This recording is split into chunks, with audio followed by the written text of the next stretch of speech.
Hi, everyone. Adrienne Everheart here, and I'm so excited to have my very special guest, Rori Raye, with me. Rori, hi. How are you doing? Hi, Adrienne. It's always lovely to be with you. Yeah, we're so excited to have you. One of the program features to get him back is a couple of specialized questions, Q&A session, just with you and questions directly to you. And I love the questions that we've been sent because they're really questions that I feel like could come up in any woman's lifetime, learning more about how to develop a loving, meaningful, long-lasting relationship with a man. So I really, really love these. Whatever process you're in, I believe these really help you. So I'm just going to get rolling here and start off with the first one. I get asked this question so much. Ladies ask me, I don't know what's happening on my end. I'm leaning back. I'm doing all the tools. I'm using feeling statements. I'm giving the guy all the time and the space he needs, but I'm not getting any texts or calls from him. What do you think is happening? Oh, what a great question. Okay, number one, since if you were my client, lovely lady who has asked this question, what we would work on is what is in your wheelhouse. What is your part of this, which is, are you actually doing feeling messages correctly? Are you saying, I feel that you're a jerk? Are you saying, I feel that it's a really nice day out today? Are you actually making opinions and leaning forward while you are using the word feel, or are you actually expressing your feeling state, which is what a feeling message is all about? It's meant to help you actually connect with your inner feeling state and just go down there, just be in there, and then let that just kind of fall out in words as an expressive, totally effortless experience that he is fortunate enough to be present to get. That is I love that, Rori, because we call that the feeling statement workaround. Feeling like you don't call me enough. You're using I feel, I'm feeling, or I felt, but you're not really connecting with what's going on inside your body. So what you're saying is we need to make sure, examine a little more closely that this is happening in your body. These feelings are organic and they're not forced. Exactly. That was very wise. I love what you called that. That's exactly it. So that's why live coaching with a coach is so valuable, because she can actually tell, what's going on with you. Mm-hmm. Because it's not just the words. It's, what the vibe is. The words are a tool to help you express what is actually going on, and I love to call this your feeling state. And it actually, that's when the vibe starts to shift. Where the question always ask yourself is, where am I coming from? Where am I coming from? Am I coming from my feminine, which is just about experiencing and being and not trying to control anything, which is a very remarkable, humongous place to be. It's just heroic. And that's what the whole word goddess and all of the siren, everything is all about, being in this exalted place of not trying to control anything, but just taking it in and experiencing and letting out what's inside you. And sometimes that turns into Wonder Woman, right? Sometimes that turns into just incredible action. But nevertheless, it's coming from this incredibly feminine being place. Yeah. And we complicate that with the doing part, which is where we're trying to make something happen. Yeah, and it's so much more relaxing to not do. This is something that we really, this is that extra added bonus that you get in coaching, is that when you learn how to really not control whatever's going to happen or what the man may or may not do, it is far more relaxing life experience. Now, I remember at one point in time, I came to you. I had been doing a lot of work with you and a couple other coaches, and of course I had become a coach myself. And I said, "Oh my goodness, I've done this," and my guy and I had met back up and we reconnected, and we sort of had this moment, this high moment, and then it just seemed to drop off. And I remember you wrote me and you said, sometimes if it is meant to be, it is, and if it is not, it isn't. And it was at the time the most crushing words, but really sometimes the guy just doesn't have it to give, no matter how perfectly you're using these tools. Is that your feeling on that? You just exactly said what I would have said for the second part of that question, second part of the answer, which is, while we are not trying to control the situation, then we have to acknowledge that this man is a whole other person. And he's got his own agendas, and he's got his own stuff. And the moment we stop trying to manipulate him, then we start moving in, as you said, to, the pace of the universe. It's like you really could work really hard. There's a movie they made a Broadway show of it called Passion, but there's a movie. It was amazing, where the woman got the man.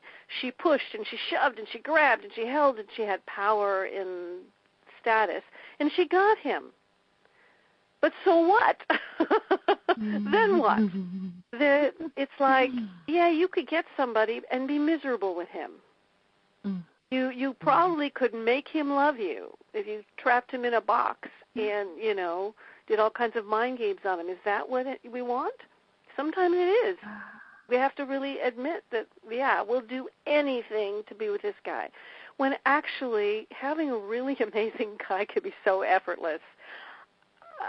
That is it. So sometimes you really want to just let your mind and your tendency to want to squeeze him, just let that go. Not let him go. I don't talk about letting men go, but let go of your squeeze and see what he does. And this is where, I'm sure what we're going to talk about soon, is circular dating comes in. If a man is not moving, that doesn't mean he's not going to move towards you in a month or two. Sometimes he needs time. So what are you going to do in that month or two? Are you going to stay glued to him? That is what circular dating is meant to prevent and protect you from. So while you're dating other men, he gets to do his thing. And then you just let it all happen. In the meantime, you learn to experience the effortlessness of men who really want you and begin to see how we do not want those men. It's really a big deal. We don't want them instinctively. And if we really let it happen on a deep level, we will actually connect with the fear of it, connect with the fear of the intimacy. I'm experiencing this myself, and you can stop me whenever you want. You just got me going. I love it. Yeah. Oh, okay, so that does line us right up with our next question, because we're often talking about, circular dating, or I call it quantum dating. And the next question is, she says, before I met my guy, I was working on being the best version of myself. I was circular dating. I was excited. I was painting art. I was enjoying the company of my girlfriends. And I was ready to meet the man who was interested in dating and a relationship leading to marriage. So this is a little confusing, because she follows it up with, would you call this drama, or just sort of like an endless little stream of things that we're doing to keep ourselves busy until the right guy comes along? I'm not sure if drama is being like that's my first choice of words, but I do kind of understand that feeling of, is this just busy work that I'm doing to keep myself occupied until the right guy comes along? What's your feelings on that? Well, that's a pretty powerful question, when I really heard you speak it, really leveled me. We're back again to the bottom line of what it means to be a human being on this planet. What do you want your life to be like? Do you want it to be in a state of sort of being in the middle of a, experiential range? Do you just want to kind of be okay and wait for your man and hit all the boxes and do what you're supposed to do and keep busy and watch TV and be distracted and be just kind of mildly discontent and not fully satisfied? Or do you want to be a full-out human, having full-out amazing perception and experience, a sense of joy at everything that you're doing? Well, how do you make that happen? Where is that coming from? And that is, I think, what you're talking about, spending time with my girlfriends. It's not what you're doing. It's what your experience of that is. If it feels to you like you're marking time, and I've got to say, drinking and wine is all wonderful, but it changes that experience on a level that makes it so it's hard for you to really know what the value of these experiences are for you.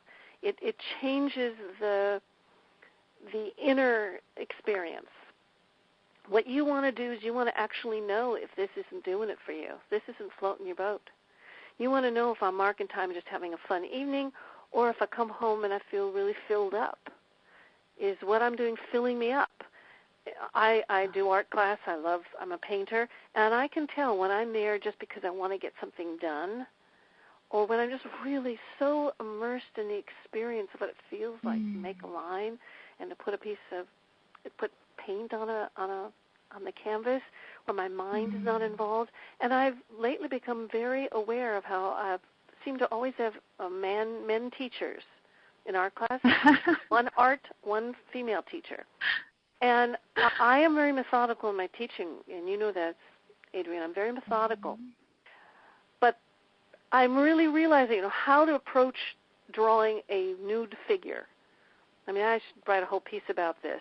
Well, there's many approaches, as your questioner knows. There's, drawing gestures and circles and freewheeling, and then there's measuring it all out by heads and using your pencil in front of your face, and there's angles, and there's all kinds of ways to do it.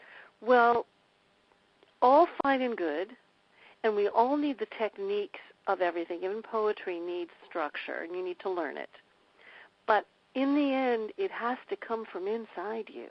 I have to paint from my soul, or there's no point in me being there. So if I'm there for 3 hours and I'm painting, just trying to get this painting correct, I'm not going to feel the same as if I just expressed this by feeling of this person's face and then worked backwards and got things in the right places.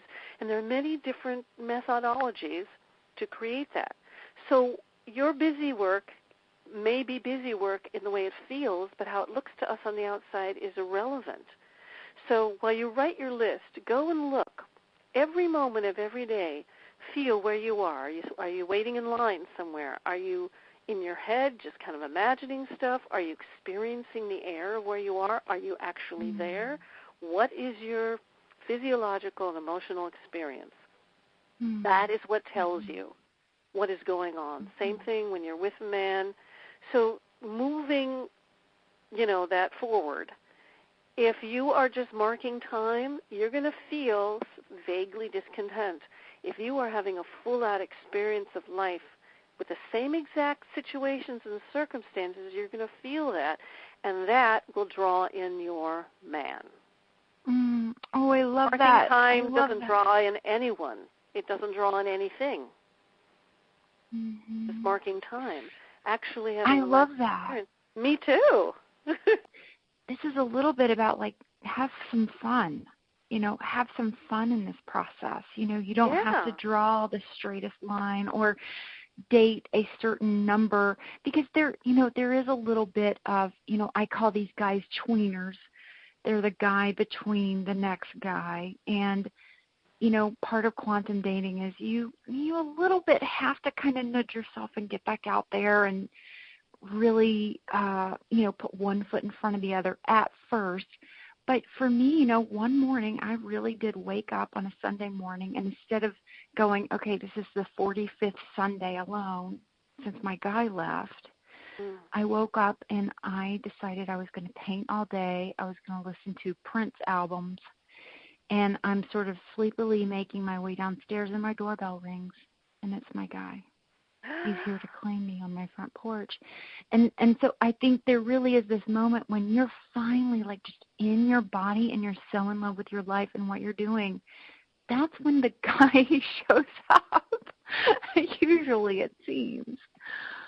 Wow. That belongs in the foundation of all of this. Yeah, that was exactly it. And it didn't take you till the end of the day. It just took the shift in your energy. Exactly. And of course that was a process, just like you're saying, that moment of just being in it, and I'm not just filling up my days. I mean, at first it kind of does feel that way a little bit, but then it gradually it starts to feel more like this is my life, and finding what really, you really do almost have to rediscover what feels good to you again. Mm-hmm. Exactly. I love that. All right, I'm going to move on. Another question is, how do I read what feels like mixed messages from a man? Do you have just an easy, quick answer for us about this one, about mixed messages? Yeah. Ask. He says something and you feel conflicted inside. You instantly go, oh, whoa, honey, I can feel my wheels turning in my head. I can feel myself feeling confused. I'm not sure how to take what I just heard. Can you help me here? Mm-hmm. I love it. So just that being brave enough to ask for clarification. Yes, and use the words, I can feel myself. I can feel myself going down the rabbit hole of insecurity. I can feel myself getting angry. I can feel myself. That's really helpful. Oh, I love it. Okay, I'm saving the best for last. I'm going to move on here. And do you have any relationship advice with men who have adult children or even grandchildren? And I'm just going to take a wild guess that I have a couple of clients who are involved with men whose kids still live at home, or are kind of still living with daddy, and the kids are in their 20s, their late 20s. I don't want to tell anybody how to live their life, but yeah, it can kind of cause a problem when you want to move it on, with your woman or not. But what do you feel about all of that? Well, a couple of areas here. One is the man himself. Okay, men have all kinds of issues with work and this, that, and the other kids. It doesn't matter. All you care about is what is going on. Is it feel okay to you? If he travels a lot, is that okay with you? If he doesn't have any money, is that okay with you? If he has a lot of women in his workplace and he's always next to other women, is that okay with you? How does that feel? In this case, he has grown children at home. Is that okay with you? You like going over there and interacting with them? How are they relating to you? So that's part of his stuff and what you feel being with him. As far as connecting with men's families, their kids, their ex-wives, this is where what I've come up with lately is calling being coach-like. Now, as you know, I train coaches, and Siren School Live is all about helping my coaches to work with all of this stuff. And in process, we've done some major classes in which we came up very recently with this being coach-like, which is what I teach coaches to be, but teaching actually women in relationships to be coach-like with their men. And what this looks like is, wow, I really hear where you're coming from. I really feel all this upset in the room. I'm really getting what you're saying, and standing there and listening to people.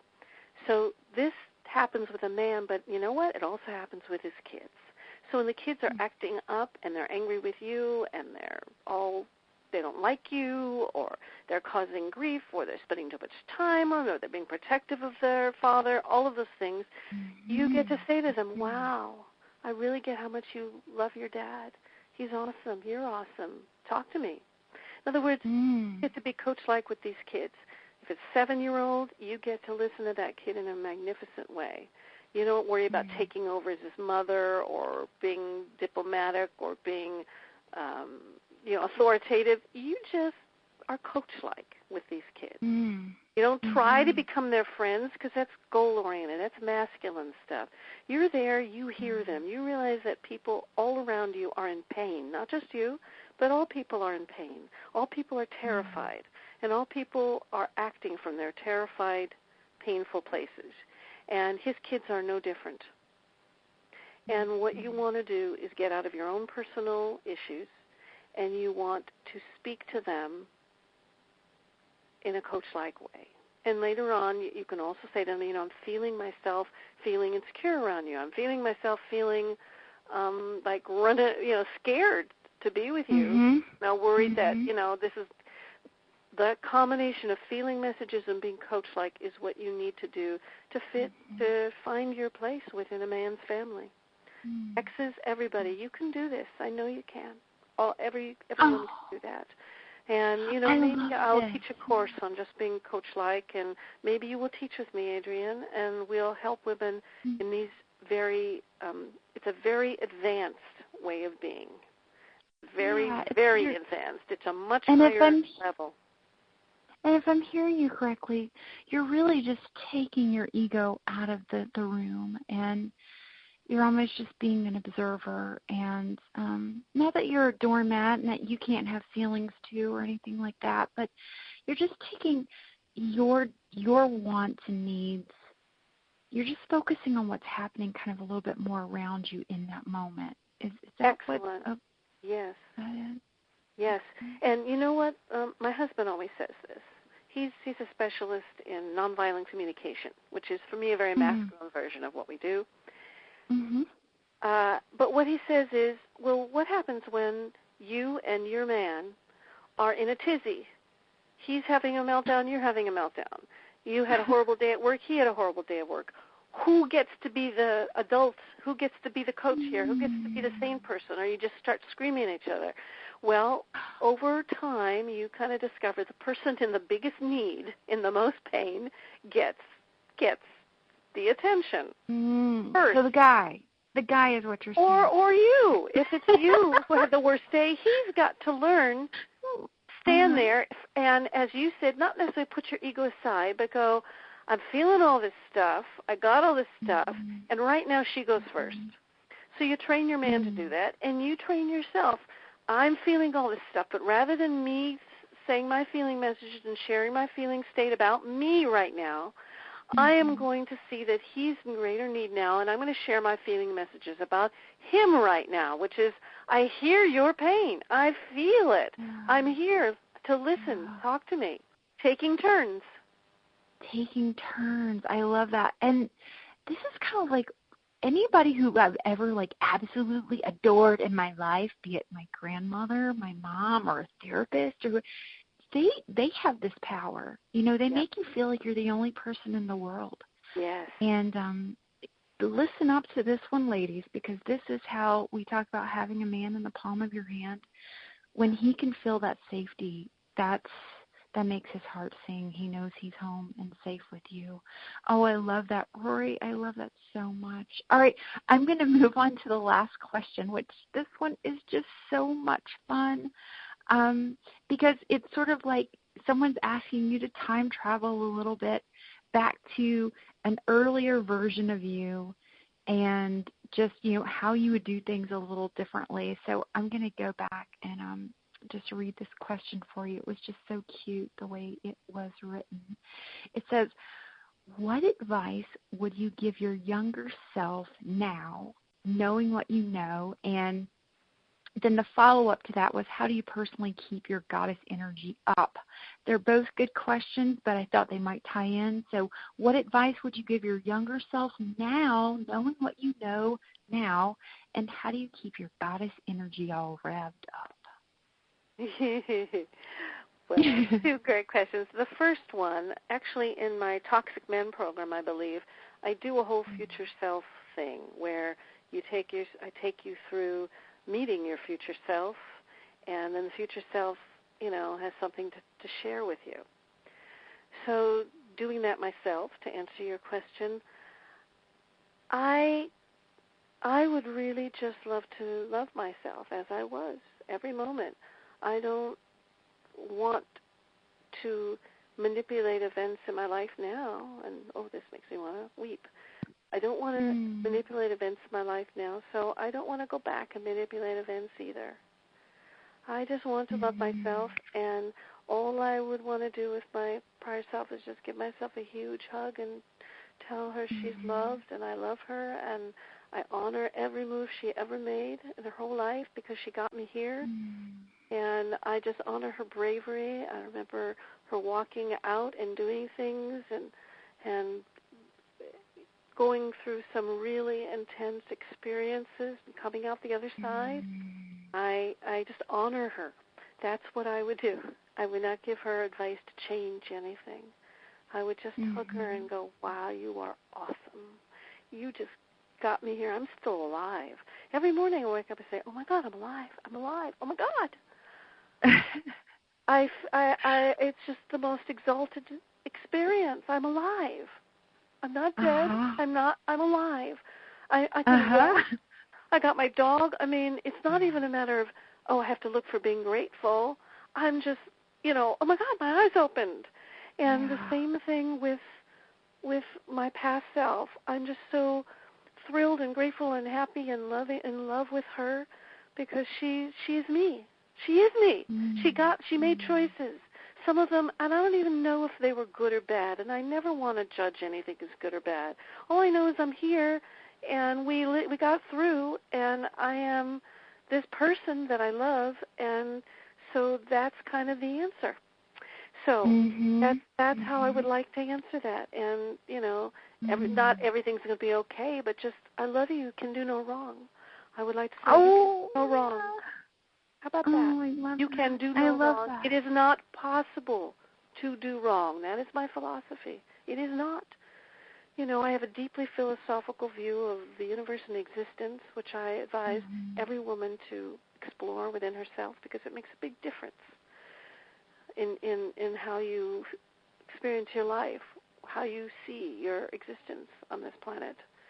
And for me, I can do no wrong, you can do no wrong. We have no idea what is right and wrong. We have no idea what's supposed to be happening. Therefore, so how do I keep my goddess energy up? Well, I think I answered it. I'm alive. I'm alive. I'm sitting in a chair now. I can get up out of this chair. You have no idea how amazing that feels for me. I can get up out of this chair. Yeah. I can walk to my backyard. Oh my God. I can pick up that phone and talk to somebody. I mean, there's hardly anything my eyes can rest on that does not amaze me, create insane wonder in me. And then I see something I drew and go, oh, I could draw that. It's so easy to go, oh, my God, I want to draw. I don't have the time right now. I hardly ever go there. I just go, oh, I could draw. Wow, that's and I just feel it in my body. It's kind of like a falling in love with life. It never fails. Recently I was in Philadelphia for a conference, and I took my mom with me. She wanted to explore Philadelphia. Oh, how sweet of you. Well, yeah. And she was saying that, her legs were tired, and, we hadn't really walked that far. She's a little bit older, and her legs were tired, and my feet were a little tired. But then coming right towards us, a girl was crossing the street on crutches with one leg missing from her hip bone down. Oh, my God. And you just have this moment, and you are really feel incredibly sorry that person is experiencing that in life. At that moment, I'm like, I am so thankful for these 2 feet, these 2 legs. And my mom and I just, held each other's hands tight. We both saw her. We both looked at each other. We didn't have to say a word. And we were filled with energy, immediately filled with energy and thankfulness. And I think that's what you're talking about. Just having this gratefulness will really just give you this surge of energy and power inside of you. It's not really masculine or feminine. It's just this energy for the beautifulness of life. Is that how it feels to you? It does. Exactly what you say. And also, I also pull from, there's a lot of people in this world, most people in this entire world who do not have what I have, who have barely enough to eat, who barely have water, who, as you say, barely have 2 legs. And there's war, and there's horrible things happening all over the world right now. So I don't want to be, my whole life I've been, people sneered at me and gone, Pollyanna, you're a Pollyanna. I even wrote a book. I wrote a big novel called something like The Death of Pollyanna. And you know what? that was that moment where somebody told me I should get rid of her. And I believed it then, and I wrote that. Well, since, I changed that title, and yay to Pollyanna. So people who have circumstances that I would consider to be sad and difficult and challenging, I have to find a philosophy. I have to find a philosophy that can accept all of that. And I know that, people are going to question me, but you cannot change and create change without accepting first what is. You have to actually be able to experience, feel, hear what is without judgment. In other words, I am not equipped. I am not God. I cannot assess what the state of the world is. I cannot put a pronouncement on it or a judgment. I am simply in awe that I'm here. And, I can help and volunteer and do what I do, on whatever level I do. I walk sheltered dogs. I may not be saving the world, but I do that. And it's a matter of really taking yourself out of the judgment business, and that person should be sad because they are missing something. Just like if you want to be in a relationship and you are not in a relationship, I don't want to be sad for you, and I don't want you to be sad for you. I want you to go, whoa, I haven't done anything wrong. Right now I am here. Now I kind of want to be somewhere else. So let's see how I can shift what's going on in my brain and my heart and my mind and my body so that will be drawn into my life. It's a very different thing than going, oh, damn, this is where I am, crap, and starting to judge on it. And we know that we're doing that to ourselves when we start assessing other people. So this is a big, huge thing, drilling down to little tiny itty-bitties. So I hope this is a big topic. Oh, yeah, I love it. These questions really hit on such beautiful points in life, being a woman, what it means to be alive on this planet where we really don't know anything, but at the same time, everything's right in front of us. It's confusing and exhilarating all at once. Oh, my goodness, thank you so much. Everyone is so appreciative hearing from you personally, and I can't wait to share this with everyone. Thank you so much for this. You're very welcome. And if I can just put in a plug for you here, I just want to say, Adrienne, you've been one of the greatest coaches I've ever trained. You're just an amazing human being. You're so soft and so sweet, and everybody I've ever introduced to you in any way, shape, or form just totally has fallen in love with you, and you're so effective. And this Get Him Back program that you do, and all these programs that you do, every one of them really changes lives. And I'm just in awe of you. I think you're just a force of nature and an incredible coach and guru. And I'm grateful to know you. Oh, thank you so much. That's so sweet. Oh, okay. Well, I don't want to keep you any longer, but thank you. All right, you take care, and love to you and everything you do next, and stay with me. All right. Stay in touch. I'll talk to you soon. All right, thank take you care again. and get better. Very generous. You're welcome. Oh, thank you. Bye-bye. All right, bye-bye.